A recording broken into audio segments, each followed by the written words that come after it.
Hello everyone, I get to read a very, very good book to you. It is The Smallest Girl in the Smallest Grade. It's written by Justin Roberts, illustrated by Christian Robinson.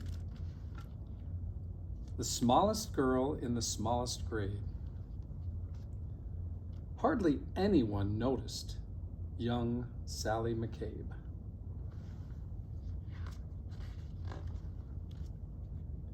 She was the smallest girl in the smallest grade. Barely see over her desk.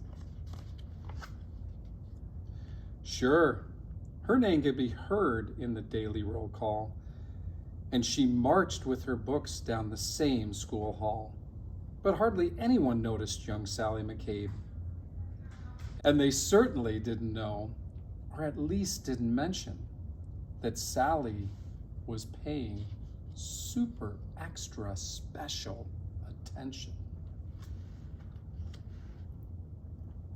to the abandoned kite with the tangled string, to the 27 keys on the janitor's ring, to the leaves as they turn green to gold in the fall, to the time Tommy Torino was tripped in the hall.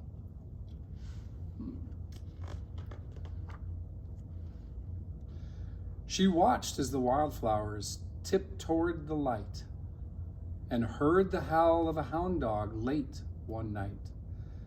She was there when the stray cats, who normally fought, conducted a meeting in the church parking lot.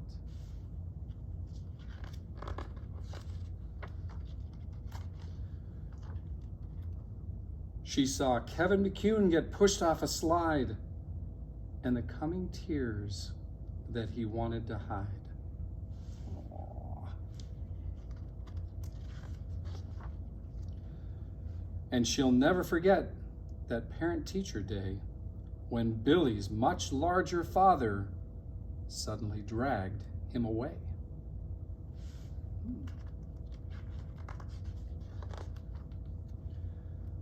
But through all the mean words and all the cold stares, no one even noticed that Sally was there. And they certainly didn't know, or at least didn't mention, that Sally was paying super extra special attention.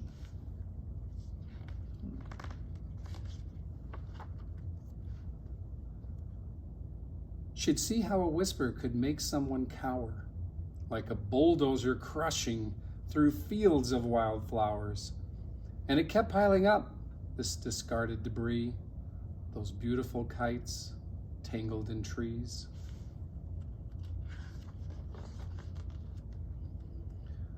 So on February 3rd at 11:29, Sally stepped straight out of the lunchroom line.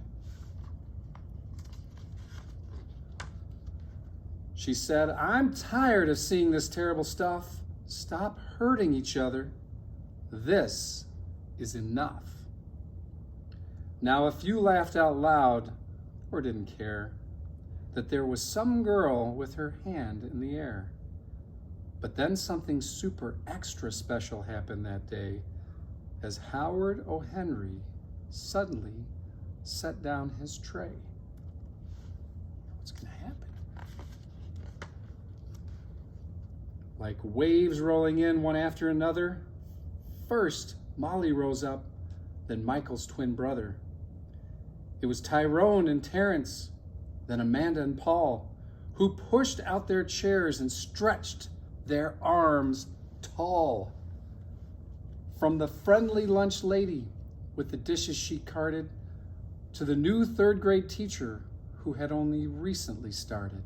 Yes, everyone there, even Principal Claire, had joined little Sally with their fingers in the air. What a wonderful thing.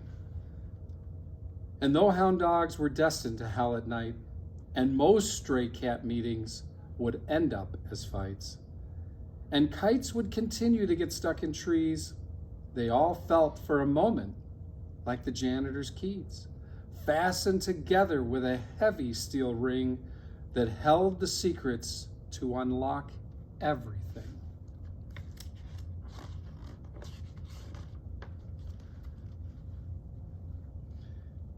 As the world returned to the way it was, Sally noticed the difference, as she usually does, when Billy paused briefly to open the door for Mrs. O'Connell and 17 more.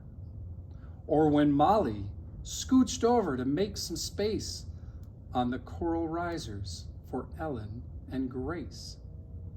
These moments that often get taken for granted, a wildflower appearing that no one had planted.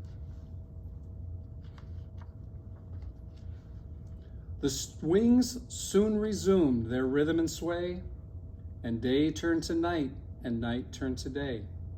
People remember, and would quite often mention, that Sally had been paying super extra special attention, and how the world could transform and a change could be made by the smallest girl in the smallest grade. The end. What a wonderful reminder of the difference we can all make to make this world a better place.